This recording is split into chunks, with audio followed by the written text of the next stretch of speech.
Minnesota Governor Tim Walz today addressing an evolving fraud scandal in his state as new documents show just how scammers spent millions of dollars that was intended for hungry kids. What did they spend it on?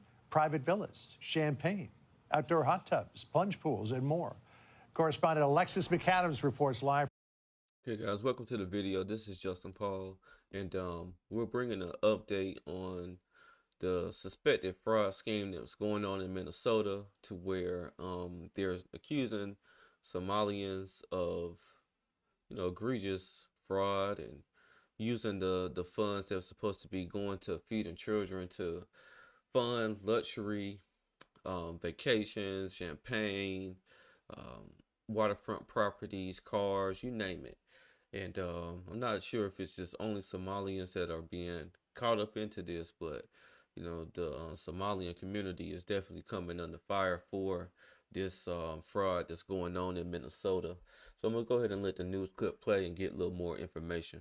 From New York City with more. Wow, this is just disgusting to the max. It is disgusting, and it's also money that was stolen from taxpayers. So most of the people you talk to, John, I don't know if you've ever been, but I've never been to the Maldives. I'd like to go, but that's exactly where prosecutors say a group of Somali immigrants were taking your tax dollars and spending it there on the life of luxury. They were flying around the world, buying cars, champagne, you name it, and it was all on your dime. So this is who we're talking about. This is Abdimajad Mohammed Nur. He's going to spend the next 10 years in federal prison after investigators say he, who was living in Minnesota, took part in a $48 million COVID-19 pandemic. This was a meal fraud scam. So they spent hundreds of millions of dollars that were meant to feed hungry American kids. Those kids didn't get the meals that this was meant for. Got it in the shoebox, got it in the box like it's drug money.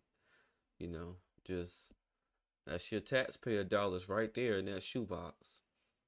All the money that's taken out of your check, or that you have to pay to, the government if you own your own business, or, whatever you do, if you're paying taxes, that's your funds right there in that shoebox. Prosecutors say stacks of cash that you're looking at like this were just blown on luxury cars for waterfront properties out in Minnesota, some nice cars, and then this private villa in the Maldives. Prosecutors were showing these video clips in court, John, of the fraudsters popping champagne bottles during their luxury getaway. You can see it's decorated for, I guess, a honeymoon. Investigators say the men were happy to be cashing in. They were texting each other, "You're going to be the richest 25-year-old, saying, God willing. What is being called the largest fraud scheme in history? It happened on Minnesota Governor Tim Walz's watch. And today, the Democrat who did run for vice president launched a fraud prevention program. Might be a little late. The White House says he failed his state and his country. Yeah, definitely a little too late to be launching a fraud prevention program, because the fraud is already done. A lot of that money is already being, sent to, back to Somalia or wherever it's been going to, help fund certain groups that shouldn't have access to those funds. And, it's going to be good going forth, I guess. We'll see. But all under Tim Walz's watch, this has been happening.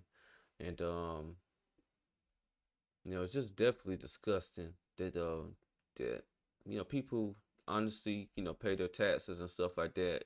They expect for those taxes to go to the right places, and this is where your funds end up going. And I see a lot of people saying, "Oh, was Fox News reported it? Does that mean that it's the truth?" I mean, these are all allegations, so it's up to the Department of Justice to put their case out and to prove these things. But looks like they have a lot of evidence as far as text messages, the transactions of the wiring of the funds, photos of money in shoe boxes, photos of luxury cars and waterfront properties. And even with all that, still gonna be people out there who are like, very skeptical and just not gonna really believe it. But again, that's up for the Department of Justice to prove their case. Donald Trump brought this to the attention like this is something brand new. This is not brand new, and it's been being worked on, but he made it white hot and very dangerous. And it doesn't stop there. The defendants like this guy, Abdizadaz Shafil Farah, sent millions of stolen American tax dollars overseas. They wired it to Chinese and Kenyan banks. So this is a wild story. It's far from over, John. The U.S. Treasury Department is investigating now if this money went to fund the Al-Shabaab militant group in Somalia. It's really crazy. I mean, considering all the things that it went to, it wouldn't surprise me if it went to Al-Shabaab as well. And I'm going to bring up another clip here. It's from Ilhan Omar and Scott Bessent. They had a discussion over this suspected fraud. New developments, the fraud scandal in Minnesota escalating over the weekend. Both Treasury Secretary Scott Bessent and State Representative Ilhan Omar publicly speaking out regarding the widespread alleged scheme allegedly orchestrated by Somali asylum seekers. The National News Desk, Jeff Harris, joining us. And both Bessent and Omar, they appeared on Face the Nation, Jeff. But the two, of course, as you can expect, relayed much different messages to the American people. Break down what we know. So Bessent spent much of the interview on his end discussing the Treasury Department's investigation, which includes whether taxpayer money went to terrorist organizations in Somalia. Omar, who's part of the Somali community, responding to those comments, saying it would be a failure of the FBI if that did in fact happen.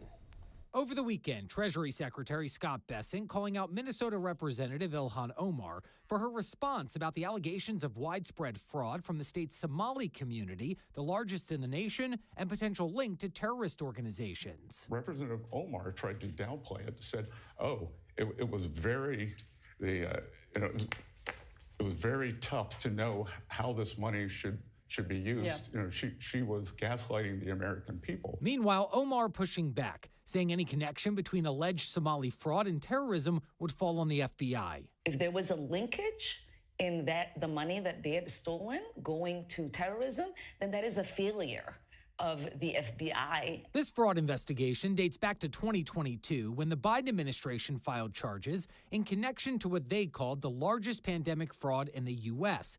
Bessent saying he was asked last week to investigate whether Minnesota's tax dollars made its way to terrorist organizations linked to Somalia. That money has gone overseas, and we are tracking that both to the Middle East and to Somalia. Minnesota is currently dealing with multiple fraud scandals totaling over $1 billion in stolen taxpayer funds, including nearly $300 million from the nonprofit Feeding Our Future.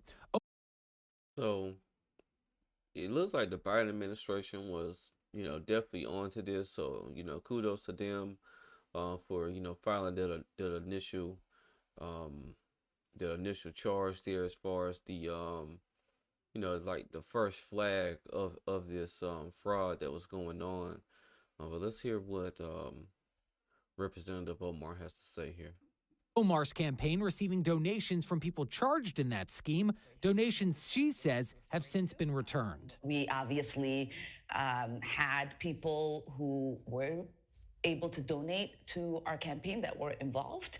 We send that money back. Now, the House Oversight Committee announcing last week it's also opening an investigation into the fraud in Minnesota. Chairman James Comer saying whistleblowers were ignored. That this fraud was taking place and that both the Attorney General and the governor of Minnesota turned a blind eye to it. Meanwhile, Republican Senator John Kennedy also weighing in on the Senate floor last week, calling the fraud case, quote, a clown world on steroids. It makes me want to knee someone in the groin.